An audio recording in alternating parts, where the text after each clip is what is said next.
Nations, nothing is more urgent than all of us working together to defeat COVID-19. And that world is going to be much better prepared for future pandemics. We have to do both.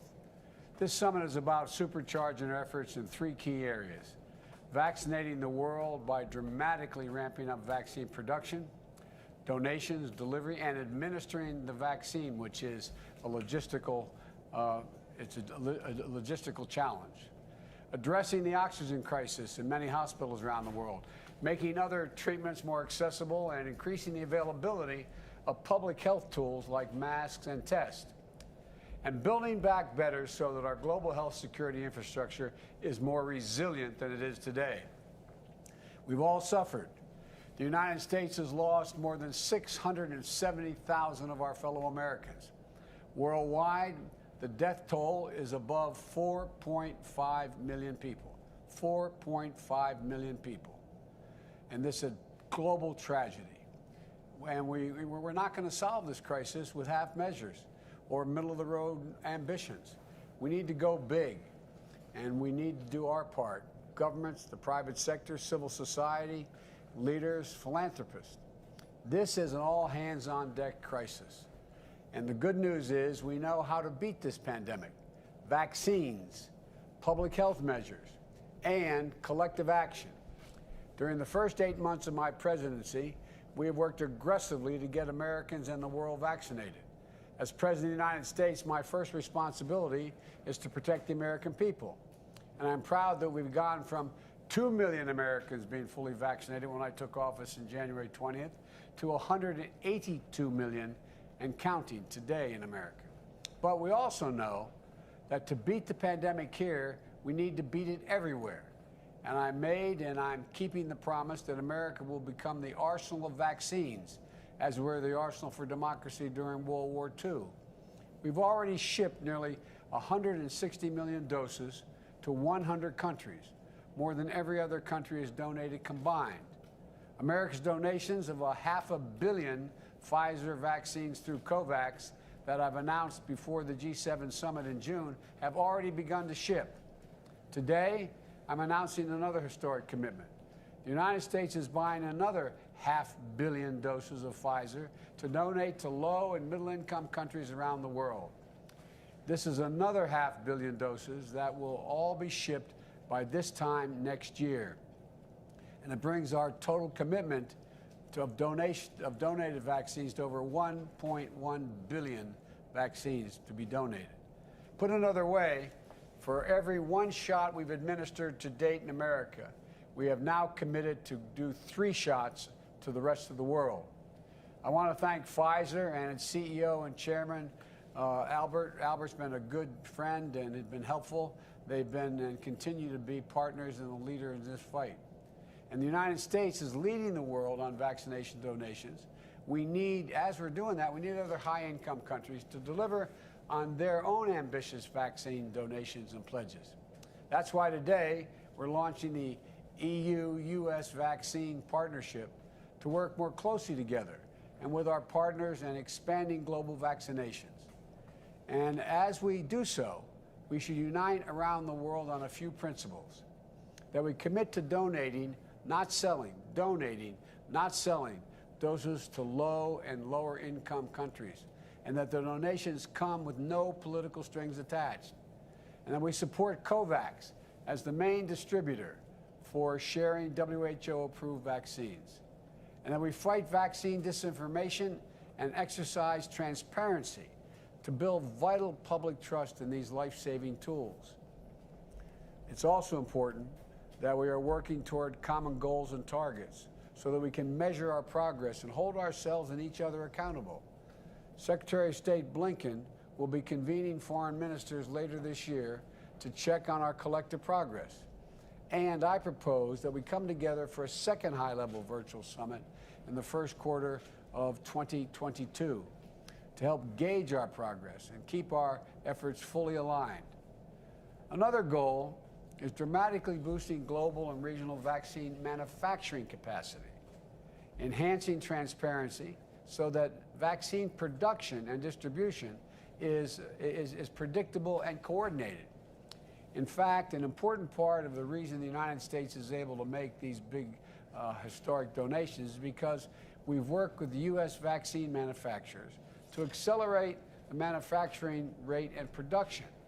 And now we're working quickly to scale up vaccine manufacturing in other countries around the world so they can manufacture as well. We're working with partner nations, pharmaceutical companies, and other manufacturers to increase their own capacity and capability to produce and manufacture safe and highly effective vaccines in their own countries. For example, our Quad partnership with India, Japan, and Australia is on track to help produce at least 1 billion vaccine doses in India to boost the global supply by the end of 2022. And we're providing financing and helping strengthen manufacturing in South Africa and produce more than 500 million doses of J&J in Africa for Africa next year. Next, we also know from experience that getting those vaccines into people's arms may be the hardest logistical challenge we've faced. That's why we need to significantly step up our investment in helping countries get shots in arms. Today, the United States is also announcing that we're providing an additional $370 million to support administering these shots and delivery globally. And we will be providing more than $380 million to assist in the Global Vaccine Alliance, Gavi, to further facilitate vaccine distribution in regions with the greatest need. And while vaccinating the world is the ultimate solution to COVID-19, we know that we have to act to save lives now. That's why the United States is providing nearly $1.4 billion to reduce COVID-19 deaths and mitigate transmission through bulk oxygen support, expanded testing, and strengthening healthcare systems and more. And we're going to help all of us build back better by supporting the establishment of a financial mechanism for global health security. To simply state it, to prepare for the next pandemic, because there will be a next time, we all know that. Vice President Harris will be speaking more on this issue later today. And finally, I want to acknowledge the leaders from the private sector, philanthropy, and civil society who are here today. Governments can do a lot, but we cannot do everything on our own.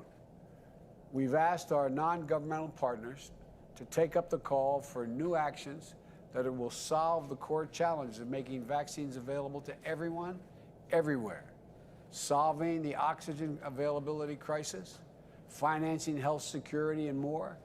And I'm grateful for their leadership. And let me close with what I made clear yesterday at the UN. We can do this. This is within our capacity. We know what needs to be done. We just have to make the choice to do it. Now, the leaders on the screen that I see here today, I know they've made that choice. And I think they know we can do this. And I promise you, the United States will continue to lead, will continue to drive historic commitments in vaccine donations, 1.1 billion and counting, so we can defeat COVID-19 together. And we'll continue to invest in creating a future of true global health security for all people. That is a big, big goal we should have. And we're going to lead with the power of our example. And we're not going to stop. But the only way to get this done is for everyone, everywhere, is for all of us to step up, which I'm confident you will. And now I'd like to turn this over to Ambassador Thomas Greenfield of the United Nations. And I want to thank everybody on the screen I can see here, without going to each one of you, for all you've done, continue to do. And I think you all know we can do this. We can do this. We have to do this. So thank you. Thank you all. Thank you, Mr. President. And let me thank you all for joining us today to participate in the COVID-19 Summit as we collectively work to end this pandemic. This administration is grateful to be working alongside you. And let me start by echoing what the President made clear. Because this pandemic is global, none of us is safe until everyone is safe. Only a truly global response can meet and defeat this threat. After all, the world has learned the hard way that global health isn't only about viruses and disease. It touches every aspect of life itself. Economies have collapsed. Gender-based violence has spiked. Millions of children have lost valuable education time, and many, particularly girls, may never return to school. The pandemic has disrupted people's lives and livelihoods in ways it will take us years, maybe even decades, to fully comprehend. We have to come together to vaccinate the world, stop this pandemic, and build a global ecosystem that is well equipped to prevent, detect, and respond to outbreaks so we're ready for the next pandemic. That is what this summit is all about. Gathered here, we have the people, organizations, and knowledge necessary to put COVID in the past. So let's share our experiences, our expertise, our best practices. Let's bring our funding and our technology to bear.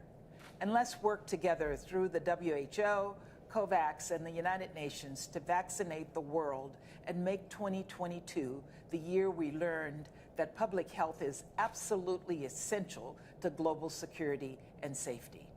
To that end, I'll start by handing the floor over to the Secretary General of the United Nations, Mr. Antonio Guterres, who can speak to the importance of vaccinating the world and the role the United Nations and multilateralism can play in stamping out this pandemic.